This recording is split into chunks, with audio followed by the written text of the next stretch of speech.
हरिओम आत्मीय भक्तजनों, सप्रेम जय श्री हरि। आज का प्रसंग है, एक बार यात्रियों का बहुत बड़ा काफिला सफर के लिए रेगिस्तान से होते हुए कहीं जा रहा था।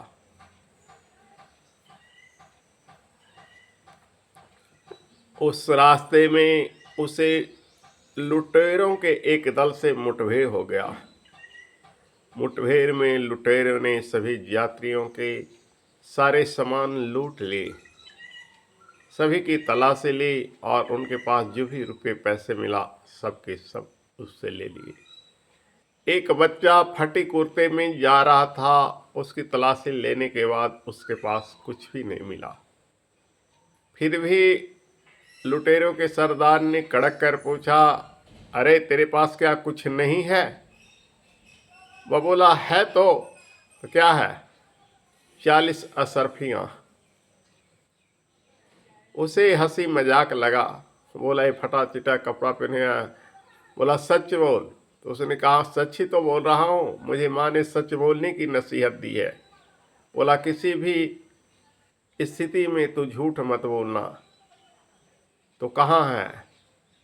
तो उसने अपनी उस वर्दी को दिखाया, फटी चिटी कुर्ता को दिखाया जिसमें 40 असरफियाँ को सी दिया गया था। बोला, अरे इसी क्यों दिया?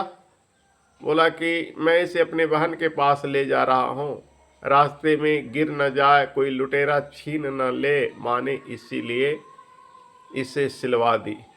तो बोला, जब सिलवा दिया तो फिर सुरक्षित रहने में तुम्हें सच बोलने की क्या जरूरत है? तुमको जब इतना छुपा कर दिया तो फिर तुम छिपा क्यों नहीं पाया? तो बोला, माँ ने बोला किसी भी परिस्थिति में बेटा सच बोलना। तो मैंने माँ की नसीहत से सच बोला, क्योंकि माँ की नसीहत है सच बोलने का। इस छोटे से बच्चे के सच बोलने की बात का प्रभाव डाकू दल के सरदार पर इतना पड़ा कि वह सभी यात्रियों से लूटे गए सामान को वापस कर दिया और जीवन में कभी लूटपाट न करने की सौगंध खाई। उसके बाद समस्त डाकू दल उस बच्चे को अपना वास्तविक गुरु मानकर जीवन को बदल लिए। तो सच में क्या ताकत होता है, तो सच बोलने वाले ही जानते हैं। आखिर तभी तो हिंदू शास्त्रों में कहा गया है, सत्य में विजयते, सत्य की विजय होती है, सत्य कभी पराजित नहीं होता है। सत्य में 1000 हाथियों का बल होता है। सत्य को नारायण का स्वरूप कहा गया है। सत्यम ब्रूयात प्रियम ब्रूयात न ब्रूयात सत्यम अप्रिय, सत्यम वद धर्मचर आदि सत्य के प्रतिपादन करने के लिए हमारे शास्त्रों में क्या क्या नहीं लिखा है। सत्य के बल में जो सत्य के प्रति होता है, भगवान उसी के पास होते हैं। इसलिए सत्य की महिमा अपरंपार है। सत्य से बड़ा इस संसार में कुछ भी नहीं है।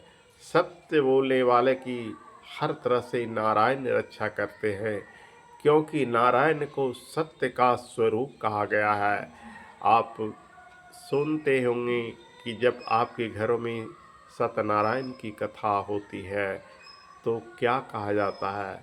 सत्यनारायण की कथा हो रही है, आप लोग को आमंत्रण है। तो नारायण के आगे सत्य लगाया गया है, क्योंकि नारायण अर्थात विष्णु भगवान किसके पास है? जहाँ सत्य है। जहाँ सत्य नहीं वहाँ भगवान नहीं।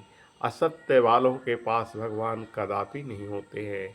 लेकिन जो सच होता है, जो सत्य के आचरण पर अडिग होता है, नारायण उसके हृदय में निवास करते हैं। नारायण उसके आगे पीछे चलते हैं। नारायण उसकी सदैव रक्षा करते हैं। इसलिए इस कहानी में माँ की नसीहत कहानी में आप लोगों को शिक्षा दी गई है कि हर परिस्थितियों में सत्य बोलिए। वह गरीब लड़का अपनी बहन के लिए 40 असरफी लेकर जा रहा था, लेकिन डाकू दल से जरा भी न डरा, क्योंकि सच में 1000 हाथियों का बल होता है।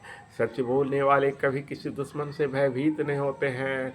कायर डरपोक वही होता है जो मिथ्यावादी होता है, जो झूठा होता है। श्राप उसी का लगता है जो सत्यवादी होता है। इसीलिए सत्यवादी जानता है कि हमारे पास साक्षात नारायण हैं। सत्य के साथ भगवान सदा विराजते हैं। इसलिए सत्य में 1000 हाथियों का बल होता है, ऐसा सभी ने कहा है। सच वालों की सदा जय होती है, पराजय कभी नहीं होती है। इसलिए सच बोलिए।